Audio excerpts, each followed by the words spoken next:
Hello, good morning. आप सभी को मेरा नमस्कार। और आज 21 अप्रैल है। यूपी टीजीटी एग्ज़ाम को लेकर सब्जेक्ट कॉम्बिनेशन को लेकर कुछ क्वेरीज आ रही हैं और अलग अलग आंसर कर पाना मुश्किल है। बहुत सारे लोग व्हाट्सअप कर रहे हैं, बहुत सारे लोग टेलीग्राम पर मैसेज भेज रहे हैं। तो फिलहाल आपकी जो दो मुख्य दुविधाएं हैं इनको दूर करते हैं। सबसे पहले तो ये कि जैसा कि आप लोगों ने देखा कि एलटी ग्रेड के लिए जो गज़ेट है जारी कर दिया गया है और एलटी ग्रेड में जो आपका सब्जेक्ट कॉम्बिनेशन है इस पर एक डिटेल्ड वीडियो मैंने बना के अपलोड भी कर दिया है। तो फिलहाल अगर अभी भी आपके मन में एलटी ग्रेड या फिर यूपी टीजीटी या फिर पीजीटी को लेकर जैसी प्रवक्ता को लेकर कोई सवाल है आप कमेंट कीजिएगा और प्रयास करूंगा कि सारे जो आपके कमेंट हैं उनको लेकर एक अलग सिंगल वीडियो में सारे आंसर मैं आपको दे सकूं। बात करते हैं यूपी टीजीटी परीक्षा में सब्जेक्ट कॉम्बिनेशन के बारे में। जैसा कि आप जानते हैं कि जो सब्जेक्ट कॉम्बिनेशन है ये बहुत ही इंपॉर्टेंट होता है और अगर आपका कॉम्बिनेशन नहीं बनता है तो फिर स्नातक करना, बीएड करना आपका बेकार ही जाता है, ख़ासतौर से टीजीटी के लिए। बहुत सारे एस्पिरेंट ऐसे भी होते हैं जब वो अपना स्नातक और बीएड पूरा कर चुके होते हैं तब जाके उनको पता चलता है कि उनका जो सब्जेक्ट रहा है स्नातक में वो टीजीटी के लिए वैध नहीं है। फॉर एग्ज़ाम्पल मान लेते हैं कि आपने 3 साल का स्नातक का कोर्स किया हुआ है, ठीक है। आपका जो कोर्स है वो 3 साल वाला है। थोड़ा सा यहाँ डिटेल में लिख के समझ लेते हैं एक बार। आपने स्नातक किया हुआ है और स्नातक में जो आपका समय है वो 3 वर्षीय स्नातक आपने पूरा किया हुआ है। फॉर एग्ज़ाम्पल मान लेते हैं कि आप सामाजिक विषय से टीजीटी देना चाहते हैं, सामाजिक विषय टीजीटी देना चाहते हैं। एलिजिबिलिटी क्या है? एलिजिबिलिटी ये है कि 4 सब्जेक्ट यहाँ पर दिए गए होते हैं।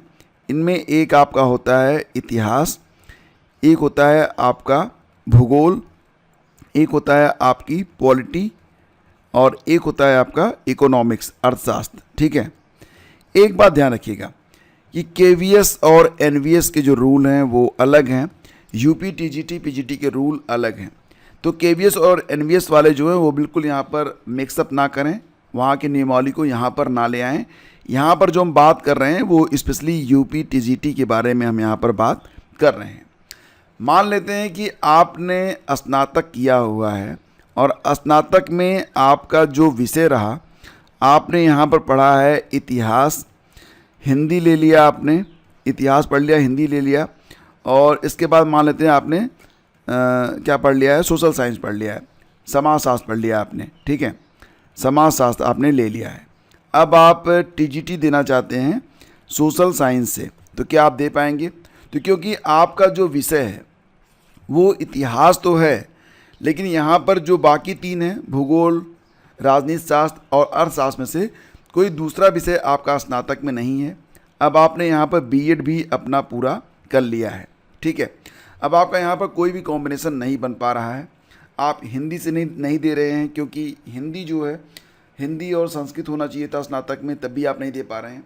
तो मिला जुला कर स्थिति ये है कि अब आप क्या करें। आपने निर्णय ये लिया कि आप सिंगल सब्जेक्ट से जो है अपना स्नातक फिर पूरा करेंगे। तो क्या आपका जो कॉम्बिनेशन है पूरा होगा? तो देखो यहाँ पर आपके पास 2 रास्ते बचते हैं। पहला तो ये, आपने मान लेते हैं कि स्नातक जब आप कर रहे थे तो इतिहास आपने पढ़ा, अब यहाँ पर भूगोल, राजनीति शास्त्र और अर्थशास्त्र में से किसी एक विषय के साथ, यानी कि इनमें से पॉलिटी हो गया, ज्योग्राफी हो गया या फिर इकोनॉमिक हो गया, इनमें से कोई भी एक सब्जेक्ट लेकर अब आप स्नातक करना चाहते हैं। 2 रास्ते हैं। आप किसी भी यूनिवर्सिटी से कर सकते हैं, कोई भी रेगुलर यूनिवर्सिटी आपको प्राइवेट में करवा देगी। दूसरा ये है कि आप ओपन यूनिवर्सिटी को चुनें, ठीक है। ओपन यूनिवर्सिटी में ध्यान दीजिएगा कि कुछ यूनिवर्सिटीज़ जो हैं सिंगल सब्जेक्ट से स्नातक 2 साल में करवा देती थीं और अभी भी करवा रही हैं, जबकि रेगुलर यूनिवर्सिटीज़ में अगर आप जाते हैं तो वहाँ पर 3 साल का आपको समय लगता है। अब आपके मन में आ रहा होगा कि ये 2 साल में ही पूरा हो रहा है तो क्या ये मान्य होगा? बिल्कुल फ्रेंड्स, यहाँ पर दोनों मान्य हैं। आपने सिंगल सब्जेक्ट से भले ही 3 साल में पूरा किया हो अपना स्नातक या फिर 2 साल में ही पूरा किया हुआ हो, ये आपका मान्य होगा। कारण ये है कि ये यूनिवर्सिटी जो है मान्यता प्राप्त हैं, ये कोर्स करवा रही हैं, तो डेफिनेटली जो है ये कोर्स ये विश्वविद्यालय करवा रहे हैं, उनकी जिम्मेदारी बनती है, आपकी नहीं बनती है। आपको स्नातक करना था सिंगल सब्जेक्ट से, आपने कर लिया।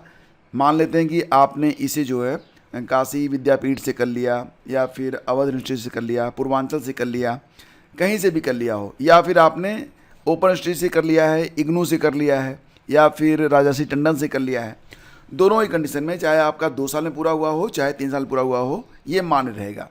तो सिंगल सब्जेक्ट को लेकर आपके मन में ये जो दुविधा है कि सब्जेक्ट कॉम्बिनेशन नहीं बन रहा है, बीएड कर लिया है, क्या इसके बाद सिंगल सब्जेक्ट से स्नातक का कॉम्बिनेशन बनाया जा सकता है? तो इसका जवाब है जी हाँ, बिल्कुल यस। ठीक है।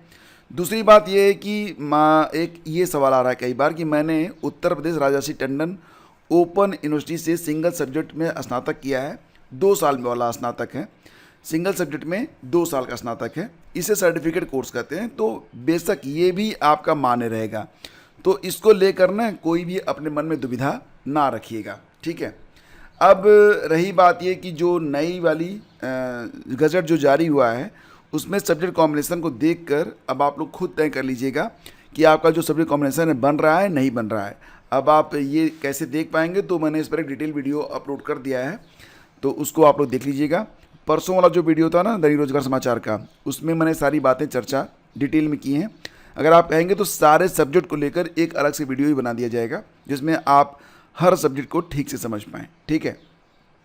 तो शायद आपकी जो कन्फ्यूज़न है वो दूर हो गई होगी। अगर अभी भी आपके मन में कोई दिक्कत आ रही है तो बेशक फ्रेंड्स आप कमेंट कर सकते हैं, और यहाँ पर आपको बिल्कुल भी हिचकिचाहट रखने की कोई ज़रूरत नहीं है।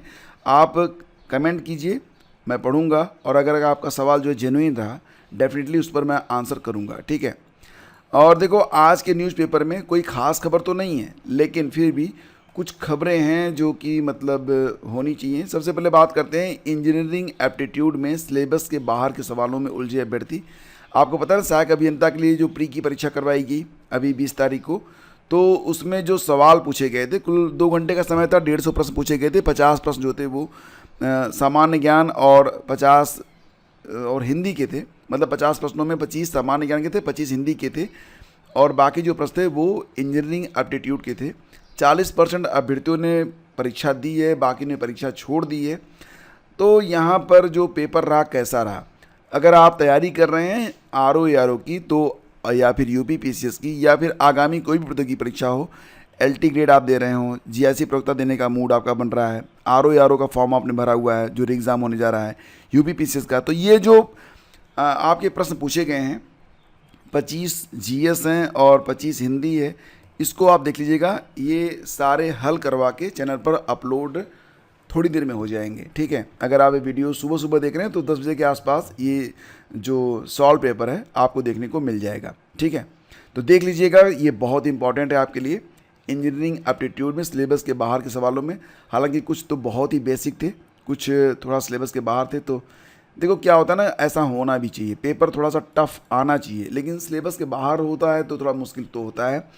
सिलेबस के अंदर रहे और टफ रहे तो ही तो पता चलता है कि कौन कितनी मेहनत कर रहा है।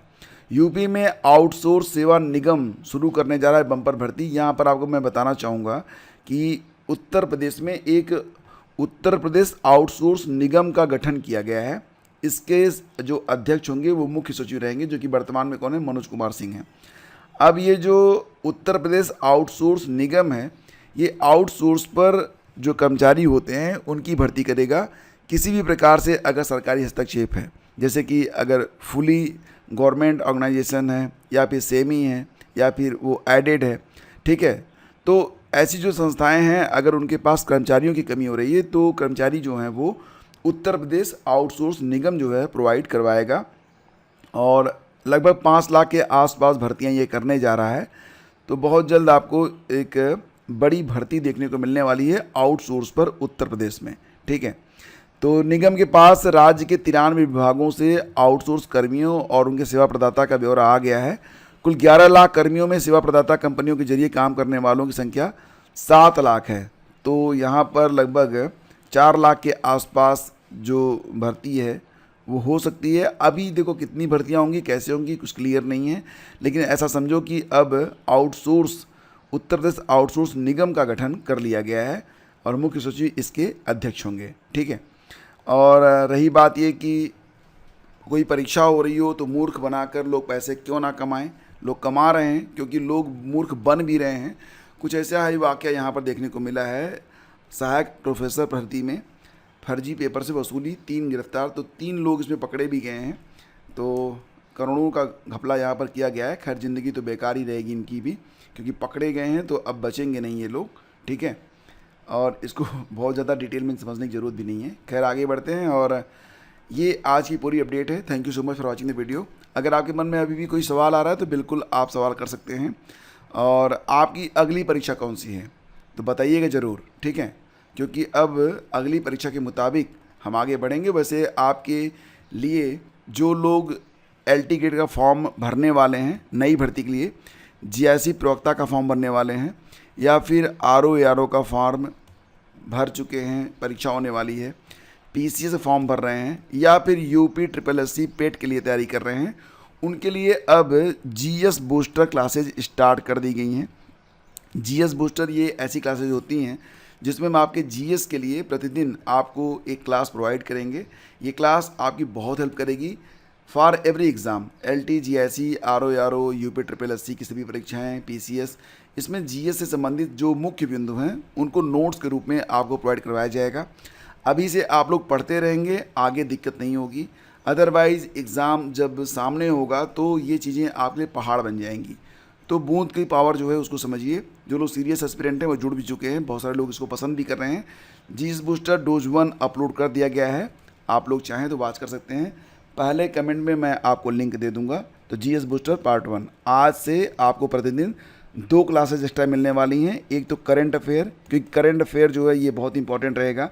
जो वर्तमान में करंट चल रहा है ये RO ARO UP PCS के साथ साथ UP SSSC की सभी परीक्षाएँ, LT GIC सभी में काम करेगा। तो करंट अफेयर की क्लासेस आज से स्टार्ट कर दी जाएंगी, और इसके अलावा GS की क्लासेस। तो 2 वीडियोज आपको प्रतिदिन इस चैनल पर मिलते रहेंगे, करंट अफेयर और GS के। तो फ्रेंड्स मिलते हैं आपसे अगले वीडियो में, तब तक के लिए आज्ञा दीजिए। नमस्कार, जय Hind, thank you, have a great day.